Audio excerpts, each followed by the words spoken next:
speaking with ANI. So I'll begin by asking you, how do you look at the Russian president's India visit, given the fact that it would be his first visit to India after the Russia-Ukraine war?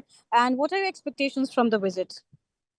His visit is a reaffirmation of our long-standing, deep-rooted and multifaceted partnership, and this is taking place amidst shifting global dynamics. It also, in a sense, asserts our strategic autonomy because it shows that our foreign policy positioning and decisions are based on our own national interest and are not subject to external pressures. So it is an affirmation of our independent and pragmatic foreign policy approach. Right. So, how should India balance its engagement with Russia alongside its growing ties with the United States and other Western powers, and with Trump being in power again and his tariff threats? How significant will this visit be?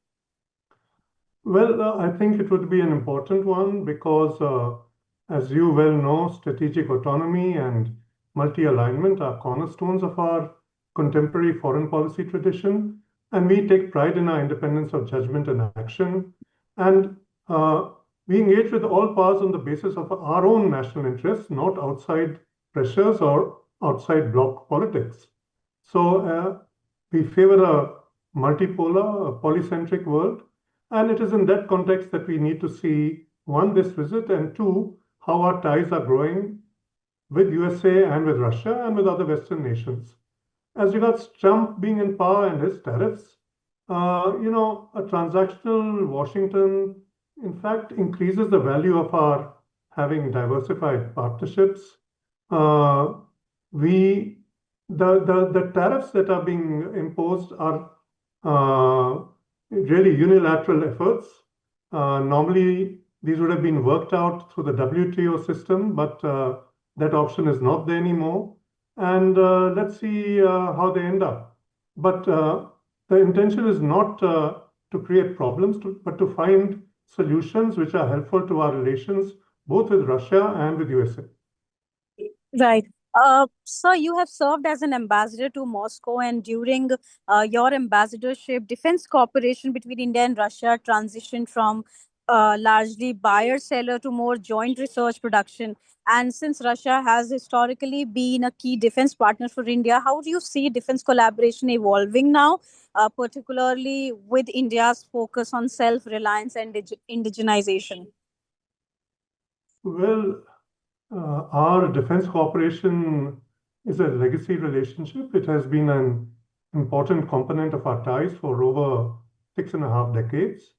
And it has evolved over time, as you pointed out, from a buyer-seller framework. Even when I was there, we had started joint design, research, development, and production of advanced defense technologies and systems. As you know, we manufacture Russian weapon systems under license, the Su-30 MKI, the T-90S, the BrahMos supersonic cruise missile. And the latter is actually a great example of a world-class weapon and a practical example of Make in India, and undertaken in cooperation with Russia. So we must remember also that we get access to sensitive Russian technologies and special materials, and this has enhanced our security. At the same time, when we look at defense cooperation in recent years, our important partners have also been USA, France. Even in the past, whether we had Jaguars or Mirages or Bofors or systems from other countries beyond Russia, we always went for what we thought was the best at that moment in time. And I think this should continue. And even now, if you look at it, we need to examine offers that are there in a very hard-headed manner, bearing in mind that we are much better off manufacturing domestically ourselves. So one would look at the quality, the price, the technology being transferred, spares availability. All of these become very important. And in some cases, if it's a very advanced system, like the thinking of a fifth generation fighter or something, then you may want to pick up a few examples to learn the technology, to better understand what is happening, or to manufacture them also domestically till your own system falls in place. So I see all of that being explored by our defense ministry and our authorities. They will reach the right decision, no doubt. And I do believe that it will help us in uh, indigenizing and becoming more self-sufficient or Atmanirbhar in our defense sector.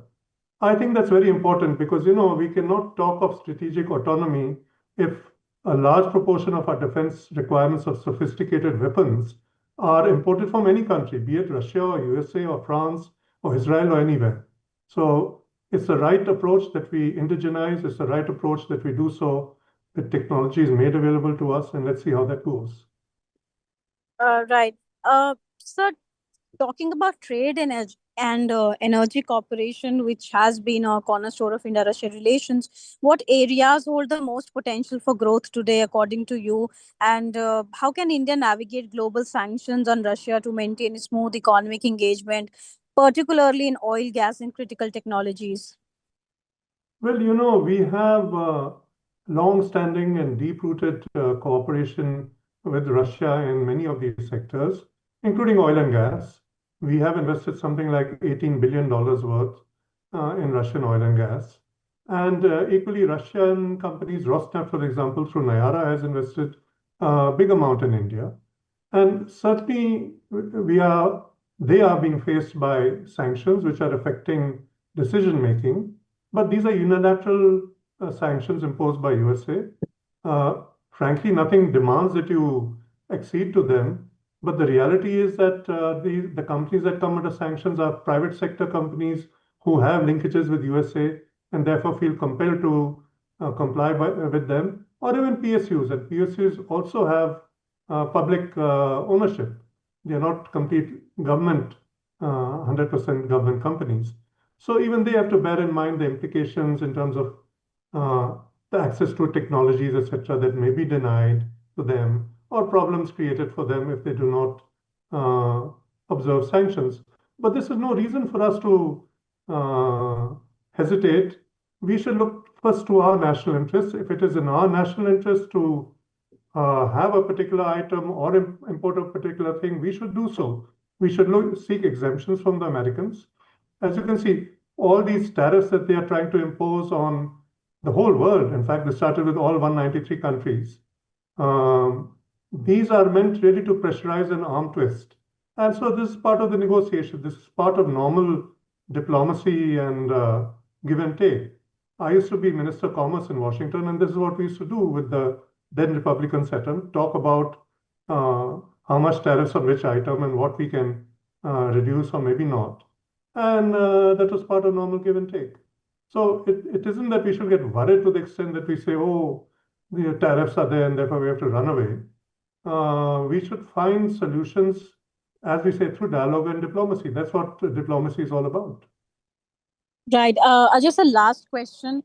Since this would be Putin's first visit after Russia-Ukraine war, and we saw that India has always advocated for peace and dialogue between the two countries, and Prime Minister Modi, in fact, has also said that this is not an era of war. What role do you think that India would play when it comes to this war, and how it would turn out during Putin's visit? Well, we have no role in that war, nor should we have one. We would like it to end peacefully. It's in the interest of both countries. We have repeatedly pointed out the importance of dialogue and diplomacy. And actually, I am happy that there is a move towards that. As you know, the US president met with the President Putin in Anchorage. That is diplomacy, and the discussions, that is dialogue. And after that, there have been exchanges. Mr. Witkoff from the US side has gone to Moscow. The Americans have had discussions with the European partners and with the Ukrainians. So that is also dialogue and diplomacy. So attempts are being made to find a solution. We should be supportive of these attempts, in fact, supportive of USA and Russia trying to resolve the issues between them. Both of them are our good friends, and there's no reason for us to see them at loggerheads. In fact, it is in our interest if USA and Russia come together and find solutions that are attractive to them and which would undoubtedly also be beneficial to us. So, yeah, let's go down the path of dialogue and diplomacy, and let's hope that this interaction that has opened up between USA and Russia at the very highest level leads to solutions that are peaceful, etc. As to our role, I think unless we are asked, we shouldn't venture to play a role. The dialogue and diplomacy is underway. Only if we are asked, because as you know, when someone tries to mediate in our things also, we say, hey, only upon request. We are not interested in any mediation on anything. So similarly up here, I think if we are asked, we can provide some support and solutions, but the process is underway of talking to each other, of finding diplomatic solutions. Our aim should be to encourage it and to help it move forward. And if requested by both sides, certainly I'm sure our good officers would be there.